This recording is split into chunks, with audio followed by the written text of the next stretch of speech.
TV, सच साहस सरोकार। नमस्कार, मैं हूं अर्चना। आप देख रहे हैं प्राइम टीवी। वक्त हो गया है हर शहर प्राइम रिपोर्टर का। चुनाव आयोग ने अभी हाल ही में उत्तर प्रदेश की 9 सीटों पर उपचुनाव का शेड्यूल जारी किया था। इन सीटों पर 13 नवंबर 2024 को उपचुनाव होंगे और परिणाम 23 नवंबर को आएंगे। इस बीच बीजेपी ने कहा कि वो जल्द ही उपचुनाव के लिए अपने प्रत्याशियों के नामों की घोषणा कर देंगे।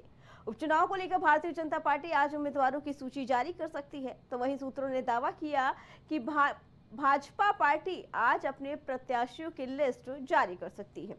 इससे पहले समाजवादी पार्टी ने जहां 7 सीटों पर अपने उम्मीदवारों की घोषणा कर दी है और 2 सीटें कांग्रेस के लिए छोड़ दी है।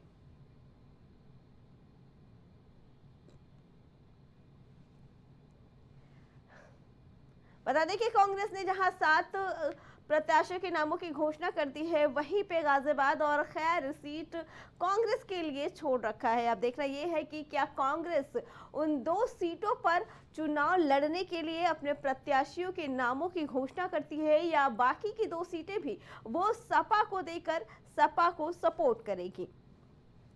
इस बार उत्तर प्रदेश में होने वाले उपचुनाव सीधे तौर पर भाजपा वर्सेस सपा दिख रहा है, क्योंकि जहां भाजपा ने अपने 9 सीटों पर चुनाव लड़ने का मन बनाया है, वहीं अब ये सुनने में आ रहा है कि हो सकता है कि अगर कांग्रेस अपने 2 सीटों पर प्रत्याशियों को नहीं उतारती है तो वो 2 सीटें भी सपा की ही झोली में जाएगी और सपा भी 9 सीटों पर अपने उम्मीदवारों के नामों की घोषणा करके 9 सीटों के साथ चुनाव लड़ेगी।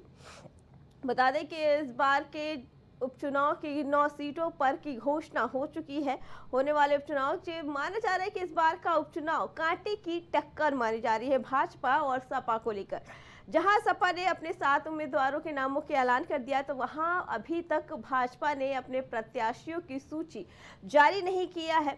बताया जा रहा है कि आज भाजपा अपने प्रत्याशियों के नामों की घोषणा कर सकती है कि वो किस सीट से अपने किस उम्मीदवार को उतारेगी। इस बार के उपचुनाव को लेकर भाजपा का ये मानना था कि पहले अभी सभी पार्टियां, बता दें कि सपा का ये आरोप है कि भाजपा इंतजार करती है कि दूसरी पार्टी अपने किस सीट से किस उम्मीदवार को उतारती है, उसी हिसाब से भाजपा अपने प्रत्याशियों का ऐलान करती है।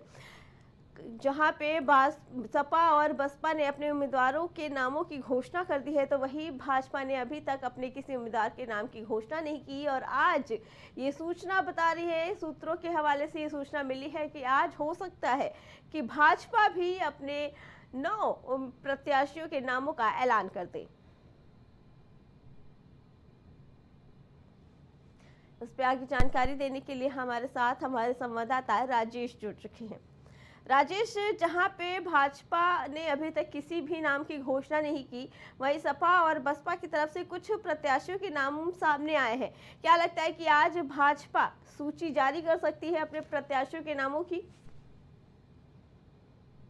चुनाव होना है तो जाहिर सी बात है कि अगर बात करें समाजवादी पार्टी की, बसपा की, तो ये पार्टियां अपने अपने उम्मीदवार घोषित कर दी हैं। लेकिन अगर बात करें बीजेपी की, तो बीजेपी अभी तक अपने उम्मीदवारों को घोषित नहीं की थी। लेकिन आज बीजेपी की तरफ से 9 सीटों पर उम्मीदवारों की जो सूची है, आज सूची जारी हो सकती है, क्योंकि काफी मंथन के बाद, काफी रस्साकसी के बाद अब जो है बीजेपी 9 प्रत्याशियों की सूची आज जारी कर सकती है। लेकिन इसमें सबसे बड़ी बात है कि एनडीए गठबंधन में कौन कौन पार्टी को भी टिकट मिल सकता है, ये भी बड़ी बात देखने वाली होगी, क्योंकि इसमें बीजेपी अकेले अपने दल पर चुनाव लड़ती है या किसी अपने सहयोगी दल को टिकट देती है, ये तो अब आज फाइनल हो जाएगा। जी राजेश, क्या लगता है कि सपा जो 2 सीट छोड़ रही है कांग्रेस के लिए, कांग्रेस अपने उम्मीदवार उन 2 सीटों पे उतारना चाहेगी या वो 2 सीटें भी सपा के ही खाते में जा सकती हैं? देखिए, अगर समाजवादी पार्टी और कांग्रेस के गठबंधन की बात करें तो इंडिया गठबंधन में दोनों पार्टियां हैं। लेकिन अगर बात करें उत्तर प्रदेश के 9 सीटों पर उपचुनाव के लिए, जिस तरीके से समाजवादी पार्टी ने 6 सीटों पर अपने उम्मीदवार उतार दिए थे और कांग्रेस को 2 सीटें दी गई थी, लेकिन फिलहाल अब कांग्रेस जो है उन दोनों सीटों पर भी चुनाव लड़ने की फिराक में नहीं है और उसके मूड में नहीं है। तो दूसरी चीज आपको बता दें कि कांग्रेस चाहती है कि समाजवादी पार्टी जो है उत्तर प्रदेश में हम चुनाव दोनों सीटों पर नहीं लड़ेंगे, समाजवादी पार्टी ही 9 सीटों पर चुनाव लड़े। लेकिन समाजवादी पार्टी कांग्रेस का सपोर्ट महाराष्ट्र के विधानसभा के चुनाव में करे।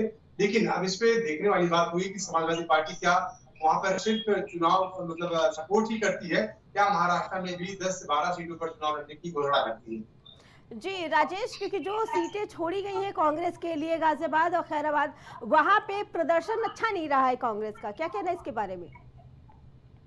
देखिए, कांग्रेस का जनाधार उत्तर प्रदेश में नहीं है। मैंने आपको बता दिया कि कांग्रेस का जनाधार उत्तर प्रदेश में नहीं। समाजवादी पार्टी अगले दल में चुनाव लड़ेगी।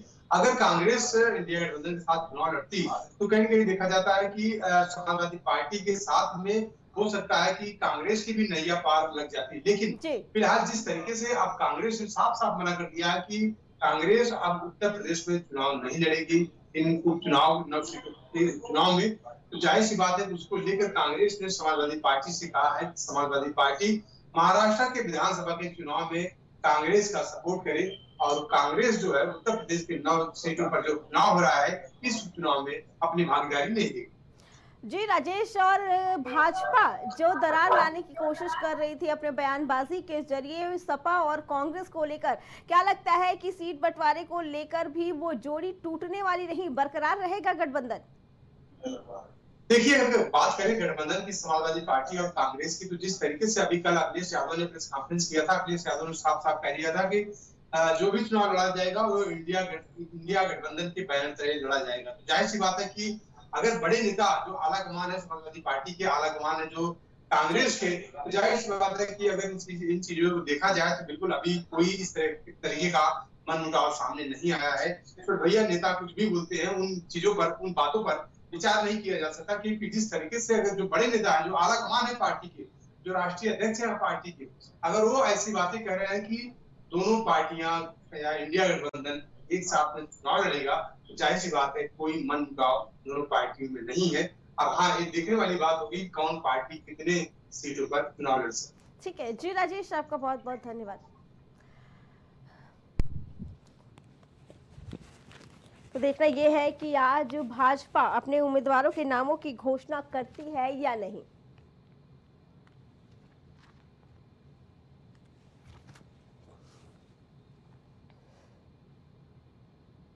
बस्ती जिले में भाजपा नेता लखनपुर रुधौली निवासी शुभांग दुबे ने कांग्रेस सोशल मीडिया विभाग के अध्यक्ष पंखुड़ी पाठक के खिलाफ ट्विटर पर अभद्र टिप्पणी कर दी। इसको लेकर जिला कांग्रेस सोशल मीडिया के जिला अध्यक्ष तिगोड़िया रुधौली निवासी जामिर अहमद ने रुधौली पुलिस को तहरीर देकर कार्रवाई करने की मांग की है। जामिर अहमद की तहरीर के आधार पर रुधौली पुलिस ने भाजपा नेता शुभांग दुबे के खिलाफ मुकदमा दर्ज कर लिया। वहीं थाना अध्यक्ष चंदन कुमार ने बताया कि तहरीर के आधार पर विधिक कार्रवाई की जा रही है और मामले की जांच की जा रही है।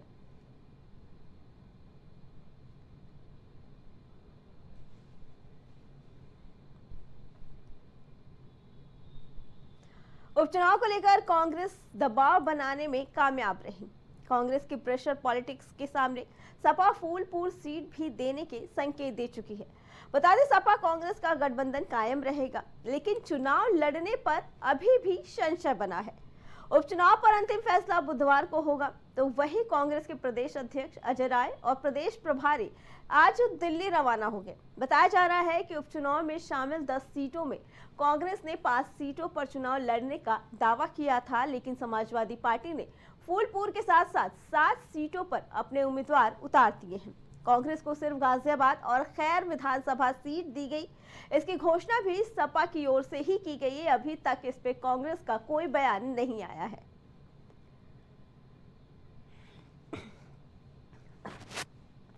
बता दें कि कांग्रेस की तरफ से अभी इस पर कोई बयान नहीं आया है कि वो बाकी बची 2 सीटों पर चुनाव लड़ेगी या फिर वो 2 सीटें भी सपा के खाते में देकर सिर्फ सपा का सपोर्ट करेगी।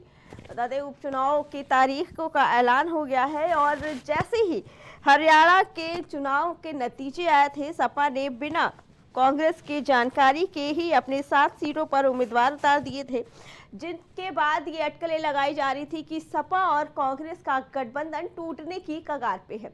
लेकिन अखिलेश यादव ने सीधे तौर पर ये कहा कि गठबंधन यूपी में बरकरार रहेगा और सपा कांग्रेस मिलकर ही चुनाव लड़ेंगे।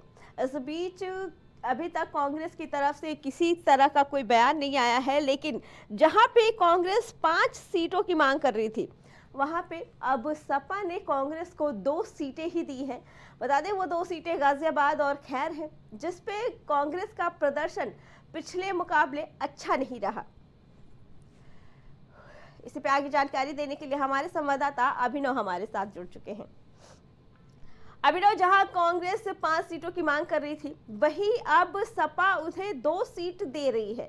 क्या लगता है कि जो 2 सीटें मिलने वाली है गाजियाबाद खैर, उस पे पहले से ही कांग्रेस के रिकॉर्ड अच्छे नहीं रहे? क्या कांग्रेस उन 2 सीटों पर अपने उम्मीदवार उतारना चाहेगी या वो भी सपा के ही खाते में जाएंगी? देखिए, उत्तर प्रदेश में 9 विधानसभा सीटों के लिए 13 मई को जो है 13 नवंबर को मतदान होना है। लेकिन अगर बात की जाए, कांग्रेस पार्टी 2 सीटों पर अभी भी चुनाव लड़ने के लिए राजी नहीं नजर आ रही है। समाजवादी पार्टी ने 2 सीटें ही कांग्रेस को चुनाव लड़ने के लिए दी है, जिनमें अलीगढ़ की खैर विधानसभा सीट और गाजियाबाद की सदर विधानसभा सीट जो है ये शामिल है। इन दोनों सीटों पर उपचुनाव होना और सपा ने यही 2 सीटें कांग्रेस को सिर्फ चुनाव लड़ने को दी हैं। इन दोनों सीटों की बात करें तो कांग्रेस यहाँ लंबे समय से कभी जीती नहीं है। 2002 के आसपास कांग्रेस को इन सीटों पर जीत मिली थी, उसके पहले ही जीती, उसके बाद से कभी कांग्रेस इन दोनों सीटों पर जीती नहीं। कांग्रेस पार्टी ने उत्तर प्रदेश में 5 सीटें मांगी थी। उत्तर प्रदेश कांग्रेस कमेटी ने 5 सीटों का प्रस्ताव जो है वो आला कमान को भेजा था, लेकिन अचानक से सपा अध्यक्ष अखिलेश यादव ने 6 सीटों पर अपने प्रत्याशी उतार दिए, जिसके बाद दोनों दलों के बीच लगातार देखिए दूरियां जो है वो बढ़ती चली गई और अब समाजवादी पार्टी जो है उसी को ये सीटें लड़ने के लिए कांग्रेस देना चाहती है। कांग्रेस का मानना है कि 2 सीटों पर चुनाव वो नहीं लड़ेगी और इन दोनों सीटों पर लड़ने से अच्छा कि वो चुनाव ही न लड़े और वो सिर्फ समर्थन करेगी। तो खैर और गाजियाबाद में भी समाजवादी पार्टी को ही लड़ना होगा। लेकिन अखिलेश यादव जो है अब वो हो सकता है कि कांग्रेस के लिए एक बार फिर बड़ा दिल दिखाएं, फूलपुर सीट भी कांग्रेस को दे सकते हैं, ऐसी चर्चा है। या फिर अभी कुंदरकी सीट से सपा ने अपना प्रत्याशी जो है वो घोषित नहीं किया है, तो कुंदरकी सीट बहुत अच्छी सीट मानी जा रही है, क्योंकि वहां पे विपक्ष की अधिकतर जीत हुई है। कुंदरकी विधानसभा सीट पे वहां बीजेपी बहुत कम बार जीती है। तो ऐसे में तमाम समीकरण को ध्यान में रखते हुए ऐसा माना जा रहा है कि हो सकता है कांग्रेस को 3 सीटें भी मिल जाए, क्योंकि देखिए कांग्रेस के प्रदेश अध्यक्ष अजय राय और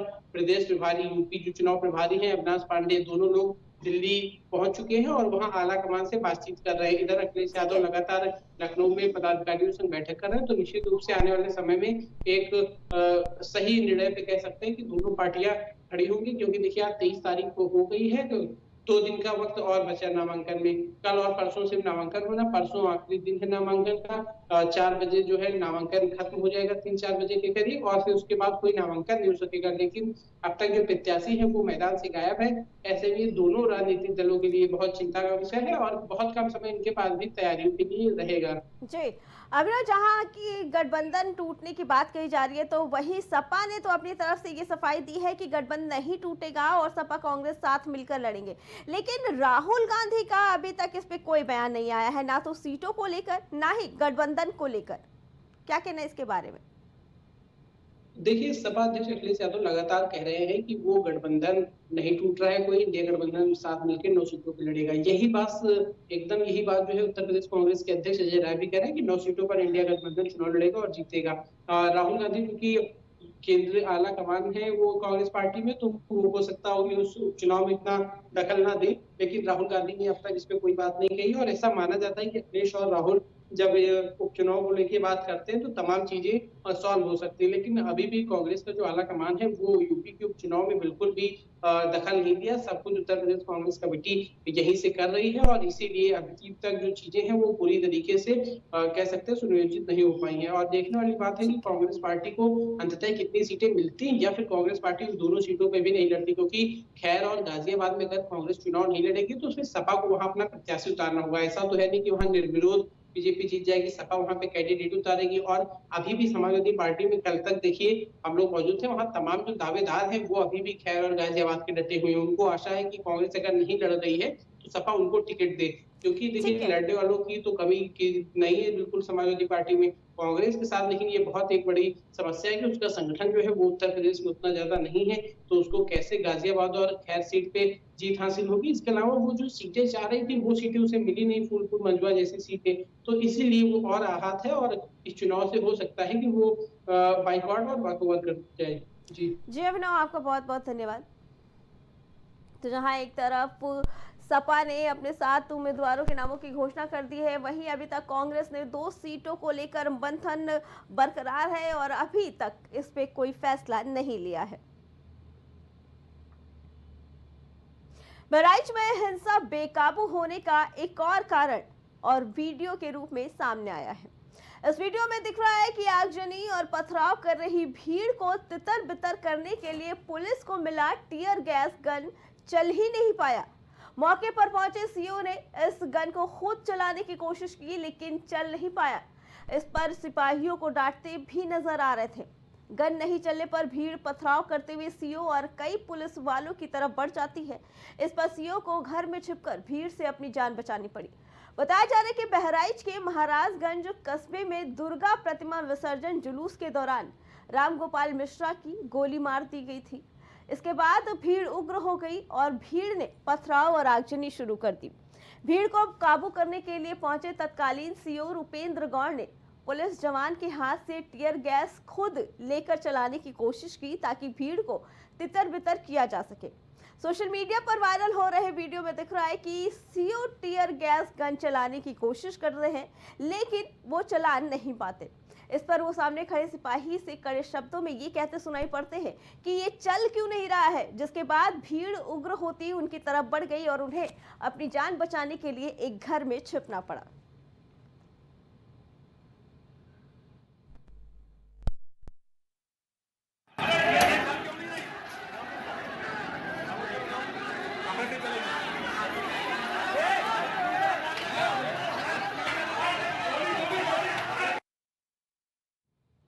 इसी पे आगे जानकारी देने के लिए हमारे साथ हमारे संवाददाता कलीम जुड़ते हैं।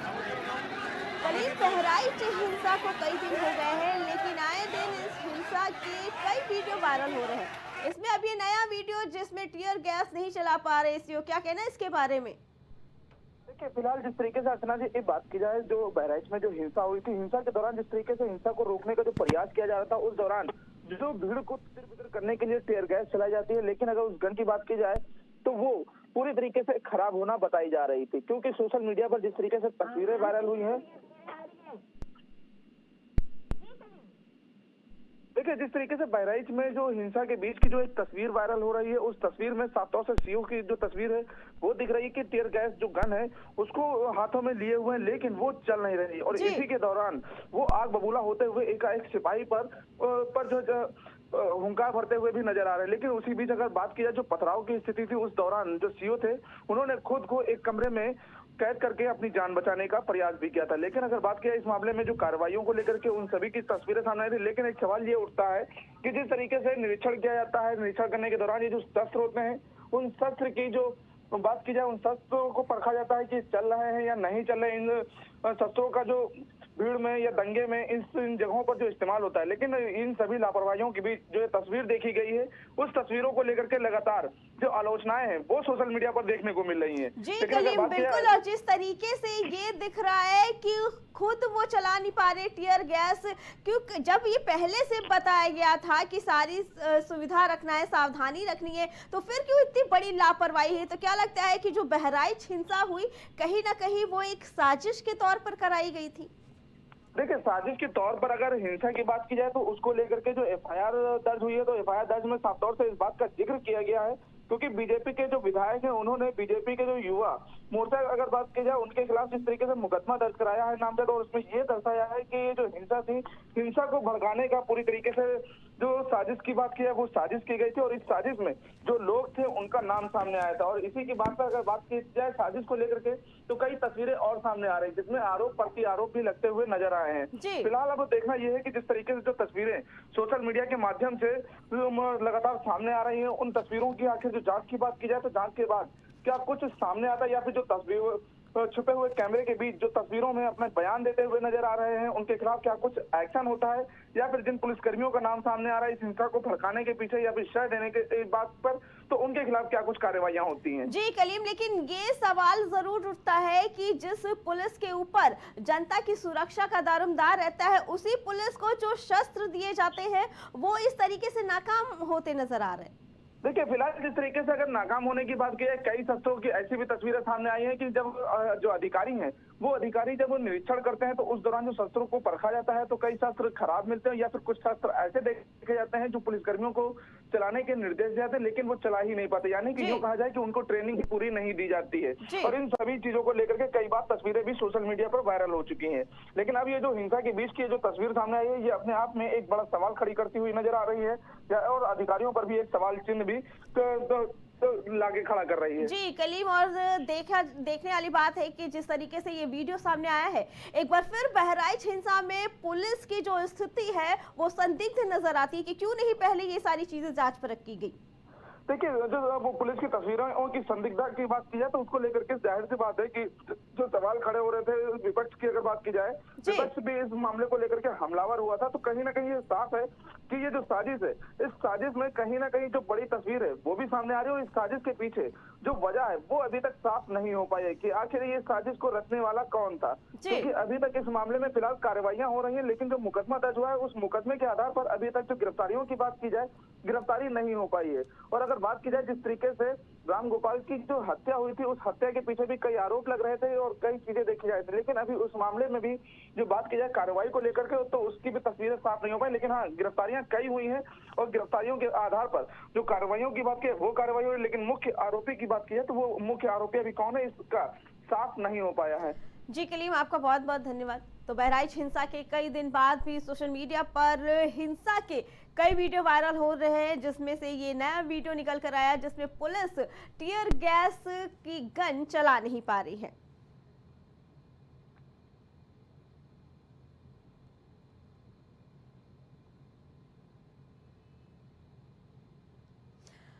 तो वहीं वायनाड से बड़ी खबर आ रही है। आपको बता दें प्रियंका गांधी आज नामांकन करेंगी। नामांकन से पहले विशाल रोड शो का आयोजन किया जाएगा प्रियंका गांधी का, जो आज वायनाड से नामांकन के लिए पहुंच चुकी है।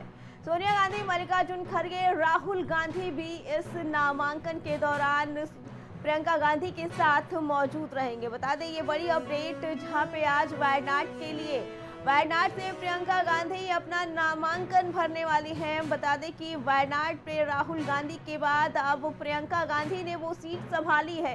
नामांकन से पहले एक विशाल रोड शो का आयोजन किया गया है जिसमें सोनिया गांधी, मल्लिकार्जुन खड़गे और राहुल गांधी भी शामिल रहेंगे प्रियंका गांधी के साथ।